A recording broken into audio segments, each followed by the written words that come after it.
Padahal ini rajanya buah yang ada di Indonesia. Buah ini dianggap sebelah mata oleh kita. Tapi buah ini ada di Indonesia. Namanya buah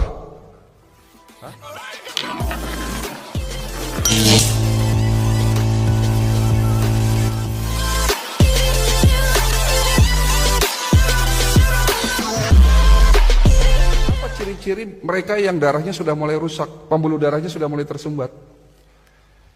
Ya kaki gampang kesemutan, gampang baal, kebas-kebas, kalau di kepala yo sering migrain, leher kenceng, tubuh lemah, kalau terjadi sumbatan di jantung akan nyeri dada, sesak dan seterusnya.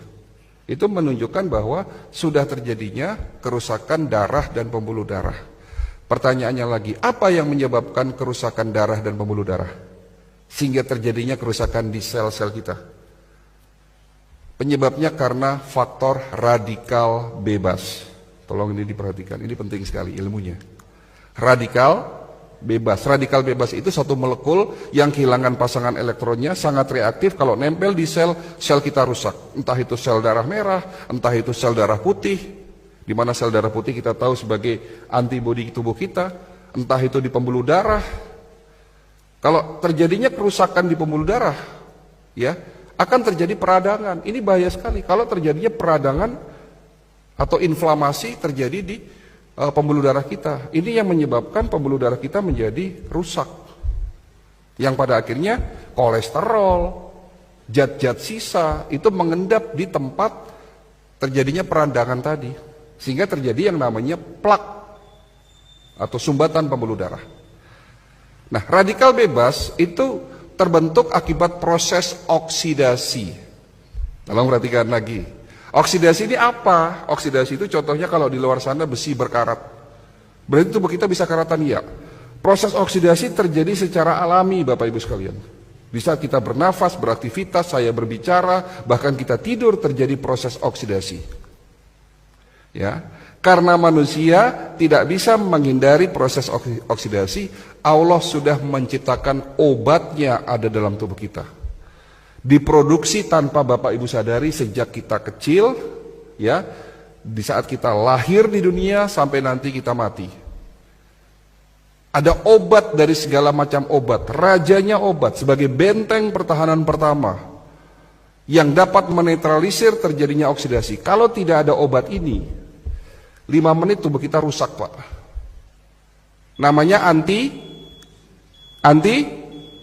antioksidan, betul.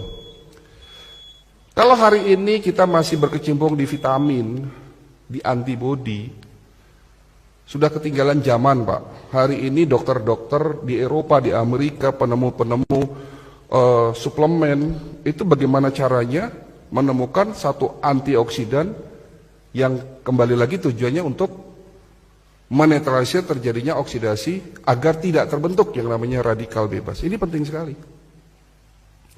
Antioksidan diproduksi dalam tubuh kita. Ada 2, glutathione dan superoksid dismutase. Glutathione itu rajanya antioksidan. Ya. Dan SOD, panglimanya. Ada raja yang memimpin negara, ada panglimanya. Atau Perdana Menteri lah.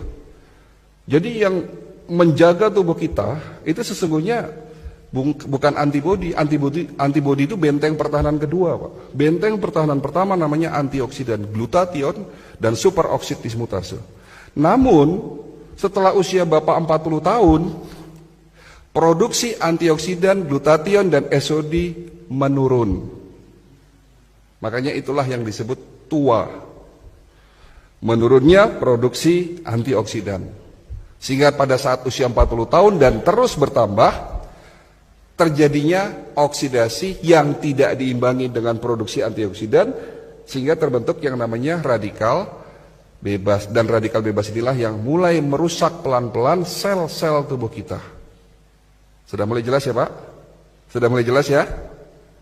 Oke. Tapi Allah Maha Baik. Allah bukan hanya menciptakan antioksidan dalam tubuh kita, tapi juga sudah menyiapkan plan B-nya. Menciptakan antioksidan ada di sekitar kita sebagai obat, sebagai penawar. Ada di mana? Ada di buah dan tanaman herbal. Yang di mana antioksidan itu disebut sebagai prajurit-prajurit antioksidan.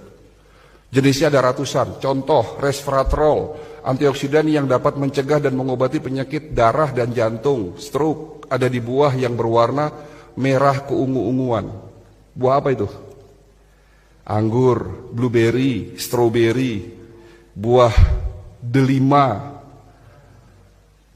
Terong bukan buah, Pak. Ya. Tapi ada juga buah yang banyak mengandung antioksidan resveratrol. Selain itu juga banyak mengandung antioksidan lainnya.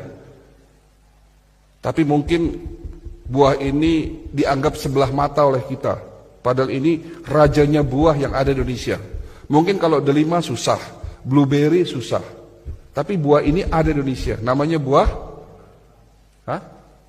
jamblang. Oke, jamblang bagus. Tapi ada yang lebih baik dari jamblang. Apa? Buah manggis, Pak.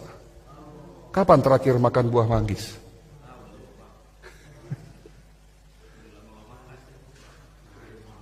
Antioksidan namanya lycopene. Dapat mencegah penyakit prostat. Bapak-bapak yang sudah mulai susah kencing nih. Kencingnya tidak tuntas, netes lama. Kemungkinan sakitnya prostat. Dapat dicegah, diobati oleh lycopene. Ada di mana? Buah tomat dan semangka. Tomat dan semangka, makan tomat dan semangka tiap hari. Antioksidan namanya bromelin, dapat mencegah penyakit kanker, tumor payudara. Ada di mana? Buah nanas. Bilang sama ibunya di rumah kalau pengen tidak kena penyakit kanker payudara, makan nanas tiap hari. Dan nanas juga dapat mencegah penyakit osteoporosis karena mengandung kalsium yang sangat tinggi. Untuk mencegah penyakit Alzheimer atau pikun, makan buah alpukat. Untuk mencegah penyakit batu empedu, makan buah apel, dan semua buah mengandung prajurit-prajurit antioksidan. Siapa di antara Bapak Ibu yang setiap hari makan minimal 3 jenis buah-buahan? Siapa di antara Bapak Ibu yang dalam waktu 1 minggu tidak makan goreng-gorengan? Siapa di antara Bapak Ibu yang di rumahnya tidak punya mie instan? Yang di rumahnya tidak punya mie instan 7 tangan? Dan siapa di antara Bapak Ibu yang sudah meninggalkan gula pasir? Inilah jawaban kenapa masyarakat kita banyak yang sakit. Sementara Allah sudah memberikan berkah luar biasa kepada bangsa kita. Betul? Iklim terbaik, tanah paling subur, produsen buah terbesar di dunia, dan produsen tanaman obat terbesar nomor 2 di dunia. Ada 40.000 jenis tanaman obat yang belum kita manfaatkan secara benar.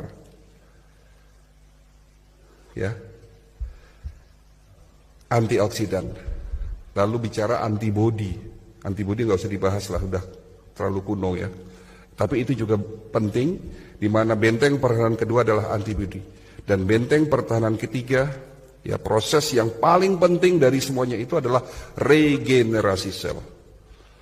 Kenapa penyakit diabetes nggak bisa sembuh-sembuh? Ya karena obat yang selama ini kita minum hanya sekedar nurunin gula. Tapi yang harus dilakukan, lakukanlah pengobatan secara holistik. Dibersihkan tubuh kita dari radikal bebas, dinetralisir proses oksidasinya, tentunya dengan herbal golongan fitofarmaka yang mengandung senyawa aktif antioksidan, ya. Lalu dikuatkan imunitasnya dan diberikan herbal atau suplemen yang memiliki fungsi regenerasi sel. Itulah holistic integrated medicine.